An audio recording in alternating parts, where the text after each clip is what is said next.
It's a really simple system where a customer is trying to buy a coffee at a coffee shop, and so the customer approaches to the counter and tells the cashier what she wants. The cashier enters the beverage order into a point of sale. The cashier asks for the customer's name and notes it on the order. The customer pays for the order. The cashier records the payment.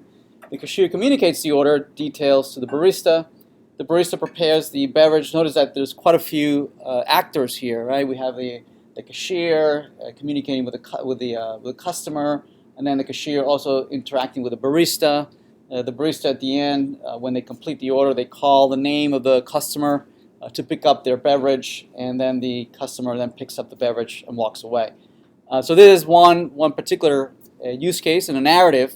And usually this would be the happy path, right? The basic path. There's all sorts of things that could go wrong, right? That we don't have that particular beverage or those particular ingredients, so you'll need to choose something else.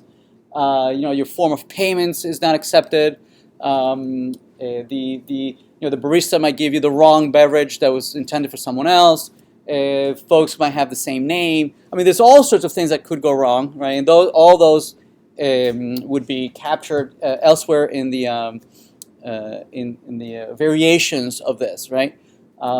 So this is just one particular scenario. There might be multiple scenarios, right? So the base path is usually considered to be the best case scenario, the best case use scenario. But again, a use case is a collection of multiple scenarios, right, including the base path plus all the alternative scenarios. But together they're called a use case. So yeah, this is the best case. So engineers would read this and we would key off for certain parts of speech in this narrative. We would certainly start looking for the nouns that are part of this narrative. The cashiers, the customers, the baristas, also the different pieces of data that looks that we need to capture. We need to represent payments and represent orders and customers' names and beverages and whatnot, right? Names and counter. So these are all potential things that we need to keep track of and represent as Java classes and as attributes. If we are knowledgeable of the particular domain because we all buy coffee, then we might already have some bias on what that data model might be, right? Whereas if this is a domain that that we're not familiar with, right? Maybe it's rocket science or some chemical engineering with all sorts of terminology that we're not familiar at all with. Yes, so there might be tons of nouns here that we're not even familiar with the vocabulary, correct? And so if we're not familiar, any noun is a potential class, right?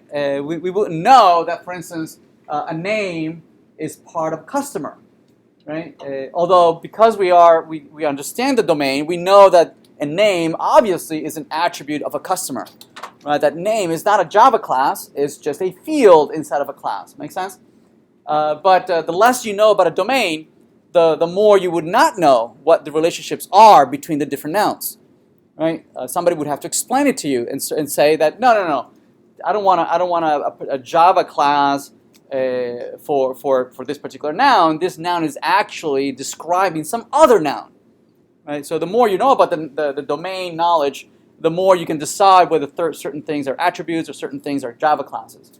Again, so it depends on your particular knowledge of a particular domain. In our case, our domain is fairly trivial, and we can assume all sorts of things about this, right? That a beverage, there might be multiple types of beverages with different types of ingredients. Some of them might be warm, some of them might be cold. Some of them might take longer, some of it might be shorter. But that all is our particular experience that informs our understanding of the data modeling, right? So anyway, so we look at every single potential actor, every potential object. We might start considering that certain things we're not going to model, right? We're not going to. There's a counter. Even though that's a noun, perhaps we don't need to model that and put it in a database, right? It would be irrelevant, even though it's a valid noun. And so again, that would be our particular knowledge of the domain and decide whether we want to model certain things or not, right? To what kind of granularity do we want to go down, right? Same thing with certain types of games. Some games you need to model gravity, and in some other games you don't need to model gravity, right? And the type of level of granularity or accuracy of how much you want to spend time in modeling gravity, that's, again, depends whether you're doing a platformer or shoot 'em up or whatever, right? Then what the level of granularity of modeling you might be doing. Anyway, so yeah, actors and objects. Also, in these kinds of narratives, you want to identify what is that you're interacting with. In this case, the system would be this point of sale, where the actor here is the cashier, and they're interacting with the system. That's what we're building. We're building the point of sale, right? That needs to be able to capture the order, the status of the order as it's being in the to-do, whether it's in progress or whether it has been completed. We need to capture that this point of sale needs to capture a payment, and several other status of what the orders might be. Also, we're looking for also clues on what the actions are. All these verbs. These verbs are going to tell us what are the different relationships between the nouns, right? Whether there's a one-to-many, there's a many-to-many, there's a one-to-one relationship between the different nouns. As in, the barista prepares the beverage, the cashier communicates the order, the cashier enters the beverage order, the cashier asks the customer. So all these are clues on what kind of relationships there are between all these different Java classes. So the business analyst or the engineer would go through this exercise of identifying what is it that we're modeling.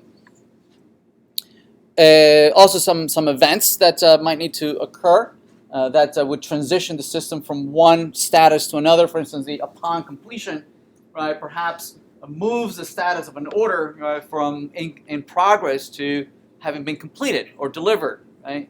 And so we are also looking for those kinds of things, whether those actions are human actions, right, or they're all sorts of actions that might be database inserts or some Alexa or Siri generating some kind of a event. All sorts of things might happen, or where there are events that are recurring events or timers. So from that, we would then go on and document this in use case diagrams. So let's take a look at that.